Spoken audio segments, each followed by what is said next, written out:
19h passées d'une minute, c'est la bonne heure, celle du rendez-vous avec la vie des habitants du Fénois. Un journal riche et sportif en ce dimanche soir. Bonsoir donc. La première vous accueille. Voici les titres du 11 avril en Polynésie. Un drame hier soir à Papineau. Une jeune fille de 21 ans a perdu la vue. La vie, alors qu'elle téléphonait, elle a basculé dans la rivière. Le courant était vif.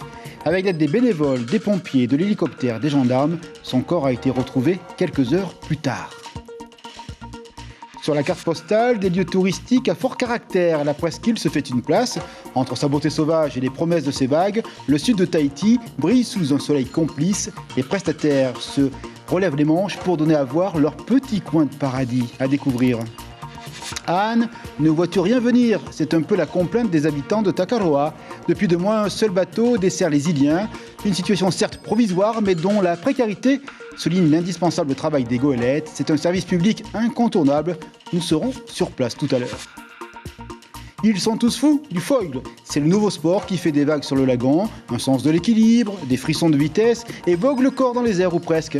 Reste une obligation, la sécurité des autres usagers de la mer, une éthique partagée par la centaine de pratiquants ici, au Fénois. Urbanité et pointillisme du protocole requis ce soir pour le Fénois d'antan.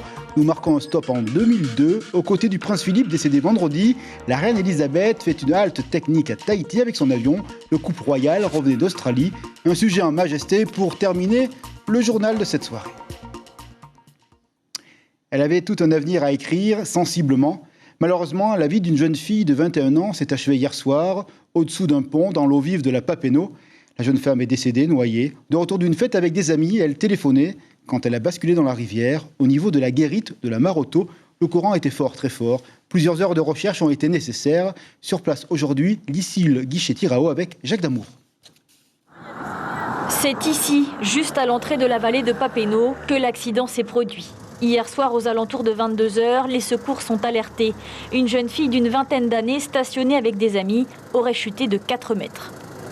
J'étais au téléphone et puis un des camarades leur a déjà dit de ne pas s'aventurer au-delà de cette limite. Mais bon, je ne sais pas ce qui s'est passé exactement. Elle a chuté et puis elle est tombée à l'eau. Et puis ils ont juste aperçu à un moment donné que la fille elle flottait et puis son téléphone était dans l'eau directement. À partir du moment où le pompier a commencé les recherches, ce petit temps-là, on l'a plus revu. Elle a disparu dans un premier temps. Les pompiers, aidés de riverains et de l'hélicoptère de l'armée, sillonnent la rivière pendant près de 4 heures. Au milieu de la nuit, le corps de la jeune fille est retrouvé. L'endroit, mal éclairé et surtout dépourvu de protection, est connu pour sa dangerosité. La rivière, c'est dangereux quand elle casse. Ici aussi, c'est dangereux parce qu'il n'y a pas de lumière et on peut tomber facilement dans la rivière. Et surtout, c'est pas profond sur les bords.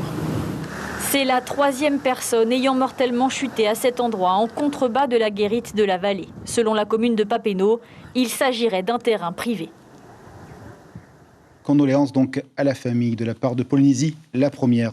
C'est un bout de terre comme un coin de paradis, une possibilité autre, belle et aux trésors offerts. La presqu'île a un minois plaisant, naturel, des paysages qui valent carte postale et des femmes et des hommes heureux de partager tout au savoir-être. Un tourisme durable y prend visage, tout doucement, en volupté, une éclosion en écho aux conséquences positives de la Covid-19. Sur place, Jeanne Péquette avec Mirko Vanfo.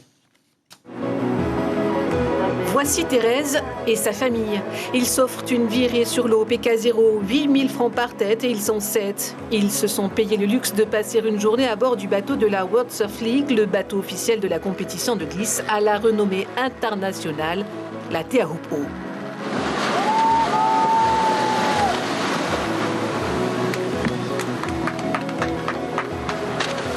Depuis l'arrivée de la Covid à Tahiti, la ruée vers le bout de l'île est constante. Un effet d'aubaine qui fait les affaires des prestataires de la presqu'île. C'est simple. Après le confinement de 2020, le spot a été pris d'assaut par des résidents en manque d'horizon. En 12 mois, ce prestataire de service a pu engranger, investir, comme ici, 12 millions d'un équipement financé sur fonds propres. On est sorti avec 2 bateaux, avec 2 jets. Et voilà, depuis la Covid, on a vu une augmentation de personnes qui viennent visiter le Te Pari avec le Fénois Ishiri. Ouais. Est-ce qu'aujourd'hui, tu peux dire que tu vis de ton activité? Ouais, carrément. Je vis, tu vois qu'on a un super cadre, là c'est un de nos bureaux, tu vois. C'est magnifique. Oui, Teahupo'o a tous les atours d'un havre de paix où il fait bon être. Thérèse et son époux profitent ainsi de leur dernier jour au Fénois avant de retrouver leur Nantes d'origine, laissée en février de l'année dernière. On n'a jamais fait, hein. On n'a jamais fait, même avant, on vivait ici, on vivait à Papara, mais on n'a jamais fait ce côté. On allait à Moria, mais c'est formidable aujourd'hui. Les prestataires ont bien conscience de leur impact sur l'environnement et ils chronomètrent le temps passé sur place, jamais plus de 20 minutes. C'est toute une organisation, mais bon, heureusement qu'on a les moyens, on a l'équipe qu'il faut. Et puis, Teahupo'o, il y a ce qu'il faut aussi. Donc, ne vous inquiétez pas, vous pouvez venir sans aucun problème pour passer un bon moment de détente. Lieu de bain exceptionnel, cryptes au relief rappelant ceux de Hawaï ou encore grottes souvent rendues inaccessibles par forte houle. Oui, les visiteurs croquent la vie à pleines dents. Super. À noter que demain soir, après notre journal, le magazine Patitifa va s'intéresser au tourisme dans le monde d'après, donc à ne pas manquer lundi soir sur notre antenne. Un bateau nommé Désir, c'est un peu le cas depuis 2 mois pour le Mareva Nui. On veut dire en cela que les atolls autour de Takaroa sont seulement visités par cette embarcation. Une rupture dans la vie quotidienne des gens. En principe, une autre goélette passe aussi, mais en ce moment, que nenni. Ce lien avec l'extérieur en est d'autant plus fragilisé. Reportage sur place pour notre outil. Après 2 mois sans approvisionnement en gaz, en hydrocarbures et en denrées alimentaires, le Mareva Nui accoste sur le quai de Takaroa. Un ravitaillement attendu par plus de 700 personnes. Sur l'atoll, on compte 4 magasins, tous dépendants des 2 goélettes, le Mareva Nui et le Saint-Xavier Maristella. Alors, l'arrivée du navire sonne comme une délivrance pour toute une communauté. C'est très important pour la vie au Tuamotu. Nous avons attendu un peu plus d'1 mois. Il vient d'arriver avec à bord de l'eau, de l'essence, du gasoil, de la nourriture surtout. Parce que sans ce bateau, aucune vie n'est possible dans les Tuamotu. Surtout pour tout ce qui est produit de première nécessité, de quoi vivre convenablement. L'avarie moteur subie par le Maristella a quelque peu bousculé le cadre de vie nonchalant des habitants. Difficile pour eux de tenir tout le mois. Faute de stock, il faut donc se réorganiser autrement et prévoir sur du plus long terme. Le problème, c'est que si cela continue comme ça et que nous restons à une desserte mensuelle, dès qu'il nous arrive ici à Takaroa, il n'y a plus rien sur le bateau. Il n'y a plus de nourriture ni de carburant. C'est pour ça que nous avions demandé à un moment donné un 3e navire pour desservir les Tuamotu. Comme ça, si l'un des 2 navires qui desservent déjà notre archipel a un souci, eh bien, nous ne serons pas en manque. Pour Claude, les goélettes sont le lien entre Tahiti et ses atolls du bout du monde. C'est par la mer qu'arrivent les produits de première nécessité, des marchandises auxquelles se sont habitués les Pomotu. La plupart comme Takaroa, Takapoto, ça fait peut-être 2 mois, je crois, hein, je pense. Heureusement, Mareva Nui. Ils ont tous faim là. On les amène de quoi se ravitailler. Après plus de 6 heures de déchargement, le Mareva Nui termine son service. Il sera alors temps de reprendre la mer pour une nouvelle destination. Une histoire sans fin pour ces Eito de la mer et du grand océan. Et l'information qui va suivre va intéresser au plus haut point les habitants des Tuamotu. Mais tout d'abord, flashback, le 9 février dernier, le Maristella arrivait à Papeete, remorqué depuis Rangui suite à une avarie de moteur. Le bateau a donc été en panne durant 2 mois, mais avec une révision tatillonne, il est fin prêt à prendre à nouveau le large. Les tests d'hier ont été concluants, des tests qui ont duré jusqu'au bout de la nuit. Donc respiration pour l'ensemble des habitants des Tuamotu qui nous regardent ce soir. Depuis le mois d'octobre, toute une vie communautaire fait sens du côté du centre d'accueil de Faréouté.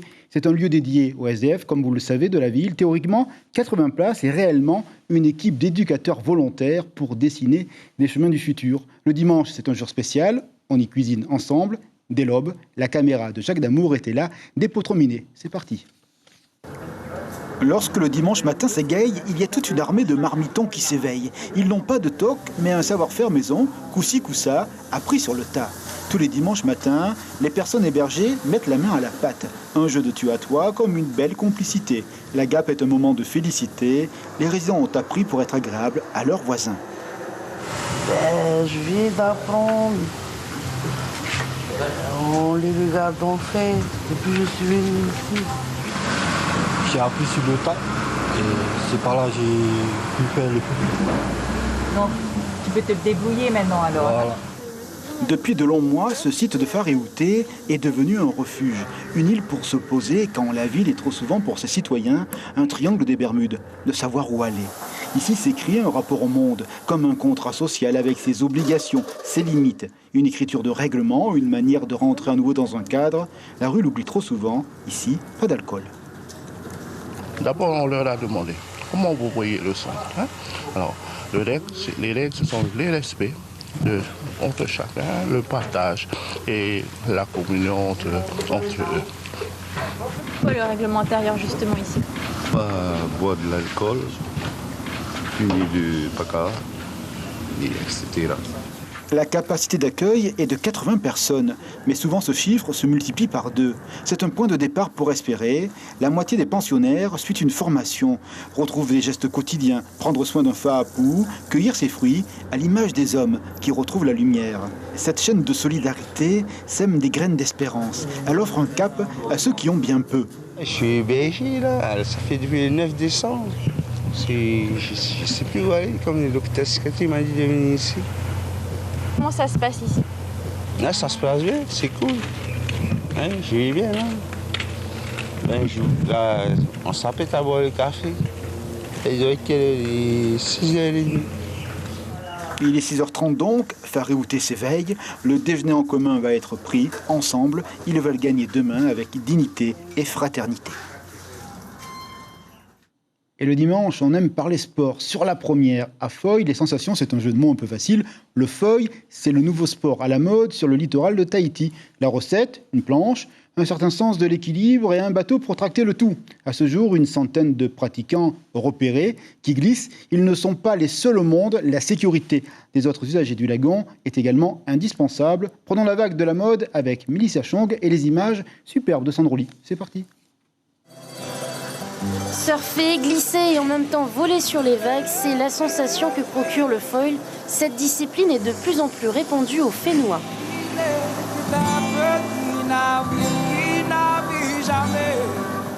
Cette planche dotée d'une grande quille procure beaucoup de fun aux amateurs, toujours prêts à rider sur le lagon agité de Tahapuna.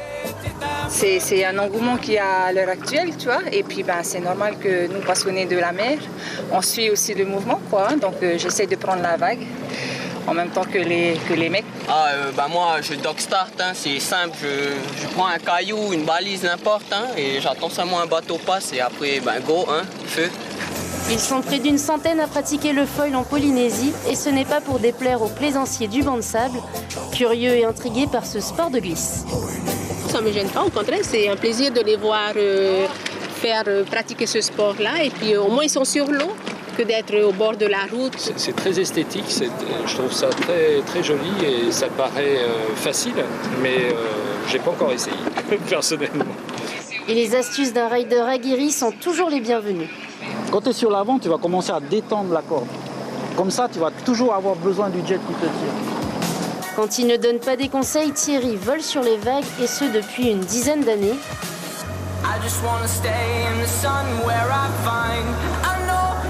Pour lui, la sécurité est primordiale pour s'amuser sans se blesser. Le foil en lui-même peut représenter un danger, mais en général, c'est un danger pour soi-même.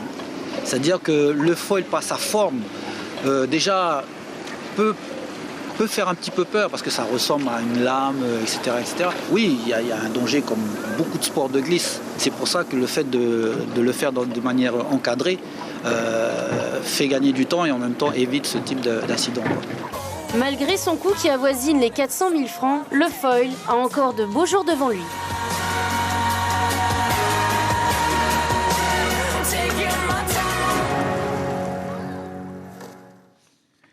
rêve d'Icare, sauce marine. Patrick Veyramou vole actuellement entre le Canada et la France.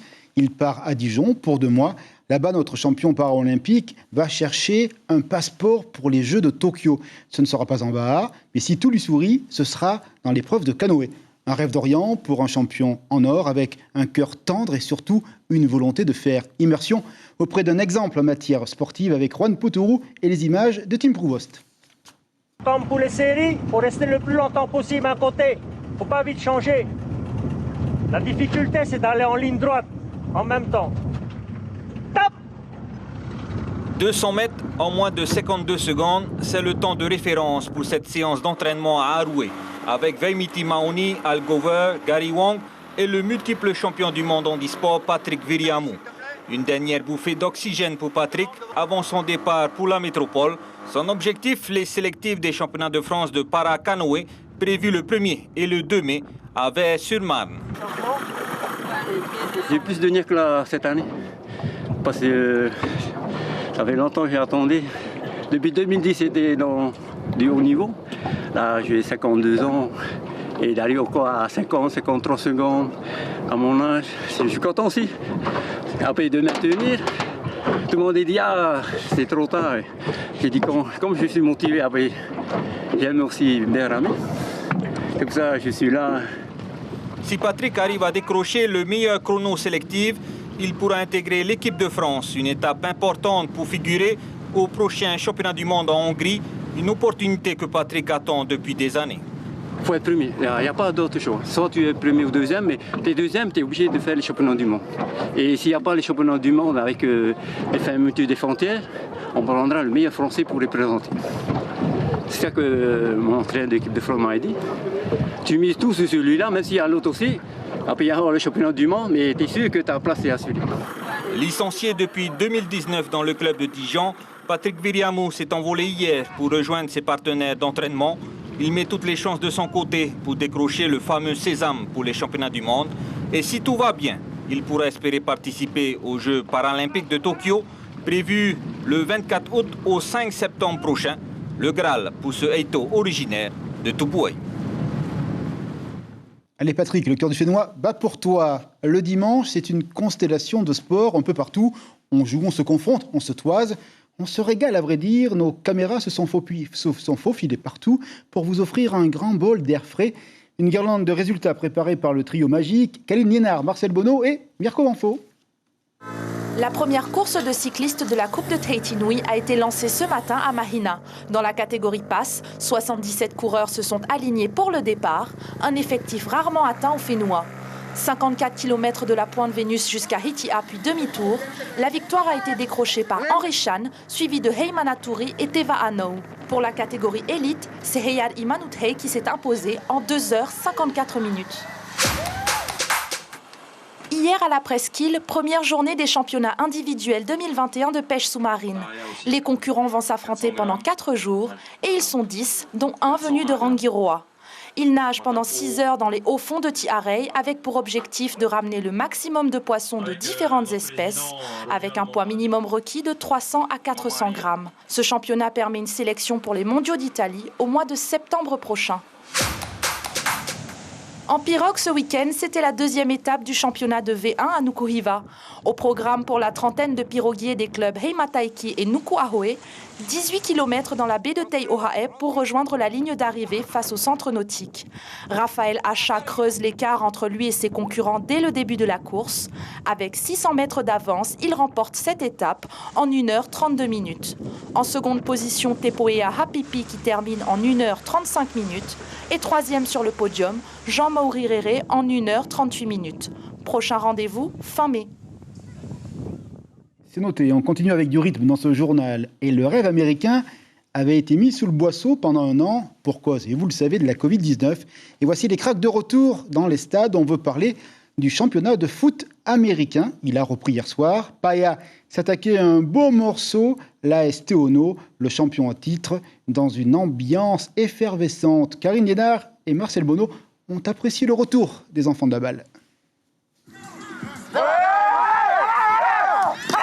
À Assurer la défense par de gros plaquages, une tactique choisie par l'AS Manu'ura en mauve pour tenir tête au champion en titre, l'AS Teono, ici en rouge.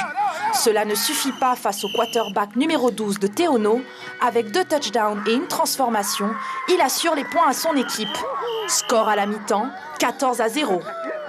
Les chocs, il faut dire que c'est assez violent. Hein. Tu peux vite te blesser. Ça peut sonner, hein.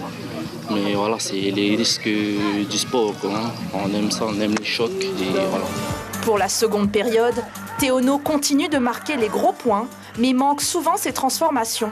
Alors Manu'ura reprend de la confiance. Le 92 s'échappe par la droite pour revenir marqué par la gauche, le premier touchdown de son équipe. La transformation est réussie. Manu'ura gagne enfin 8 points. Mais Teono n'est pas inquiété car son quarterback assure. Le quarterback, c'est lui qui s'appelle Hermana. Ben, il fait bien son travail, il lance bien ses ballons et les receveurs ils attrapent bien le ballon. Ben, comme tu l'as vu avec les passes, mais il y a eu des touchdowns venant des receveurs. La physionomie du match révèle l'expérience de Teono face au manque de préparation de Manu'ura. Le score final est sans appel, 32-8. Vu le score, c'est une grosse défaite. Mais au niveau de l'expérience, on apprend beaucoup de choses ce soir. Et donc, en fonction des jeux qui ont été lancés, en fonction du combat qu'il y a eu, on va retravailler pour pouvoir améliorer toutes nos tactiques de jeu et notre façon de jouer. C'est sûr, Manu'ura doit revoir son plan de jeu offensif pour le prochain match du 24 avril. Elle affrontera l'équipe East, née de la fusion entre Excelsior et Mahina. Culture du corps et une transition facile, une 4e édition de belle facture. On parle de celle du Festival du tatouage qui s'est tenu à la mairie de Faha. Une vitrine pour mettre en valeur les jeunes talents qui montent dans l'univers de cet art si culturel. Pour clore ce rendez-vous, le temps était au concours ce week-end. 2 catégories, polynésien moderne et patouki noir. Tous étaient au niveau. Joie de l'organisateur recueillie cet après-midi par notre confrère Jacques Damour. Pour cette jeunesse, c'est vraiment pour faire le concours, parce que ce concours-là, c'est comme un tremplin pour eux, et puis ça va les propulser à pouvoir faire les lauréats qui sortent. Ils vont être sélectionnés pour la grande manifestation qu'on sait tous chaque fin d'année, qui est le Polynésia Tataouan. Voilà, c'est seulement pour ça que la plupart de ces jeunes-là sont intéressés à venir faire ce festival chaque année. Bref, une belle opportunité. Un couple royal de passage à l'aéroport de Faha. C'est ce soir la chronique du Fénois d'antan. Une date, 2002. La reine d'Angleterre et son mari, le prince Philippe, décédé, vous le savez, avant-hier, étaient à Tahiti. Pas une visite, seulement une escale technique de retour depuis l'Australie. Les représentants de la République étaient venus en nombre saluer l'héritière d'une des plus vieilles familles royales d'Europe. Donc, Majesté, c'est parti avec le générique habituel.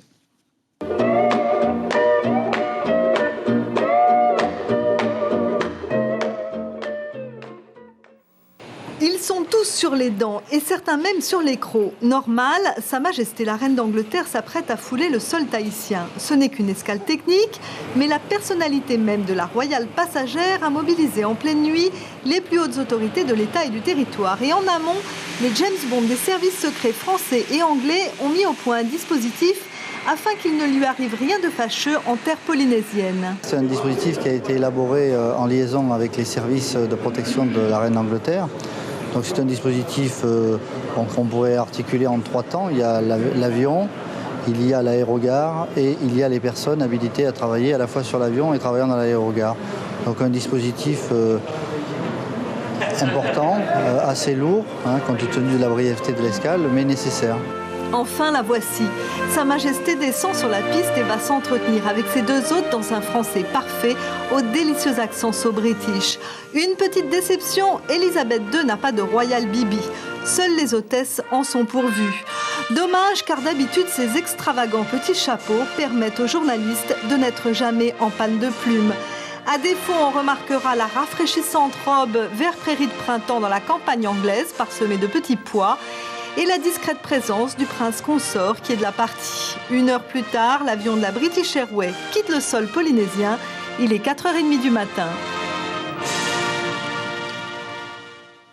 Et vous avez reconnu le style aristocratique de notre consoeur Brigitte Olivier. C'est quasiment la fin de l'information ce soir sur la première avec le rappel de l'info principale de ce dimanche 11 avril 2021. Le décès d'une jeune femme de 21 ans hier soir alors qu'elle téléphonait. Elle a basculé au-dessus d'un pont à Jambon, la Papenaud.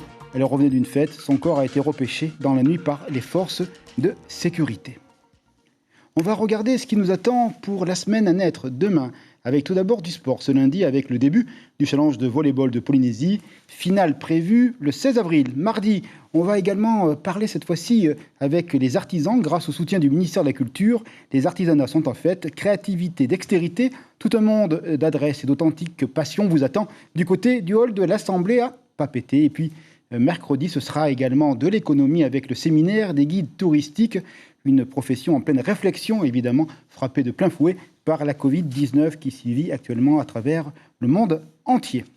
On va s'intéresser également au programme de la première ce soir avec une comédie légère et ironique sur les beaux quartiers. Vous allez sourire, nous irons à Neuilly. Puis en banlieue avec une famille plutôt BCBG, choc des cultures garanti avec le sourire. Et puis en deuxième partie, si vous aimez l'action, restez avec nous. Le combat du bien contre le mal, ne zappez point. La série Blacklist vous attend.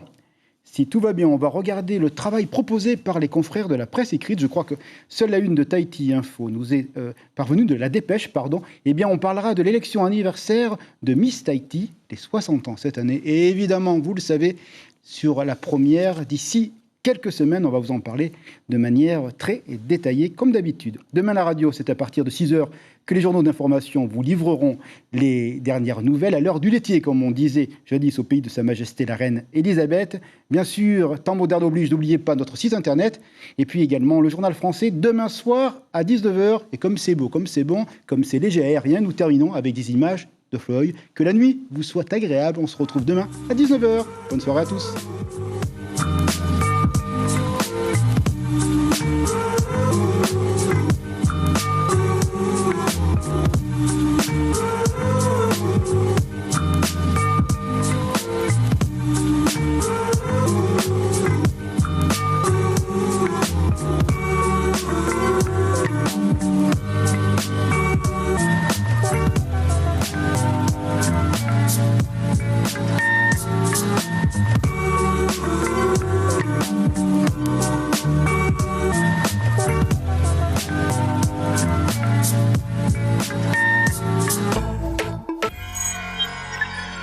Retrouvez ce programme en replay sur notre site internet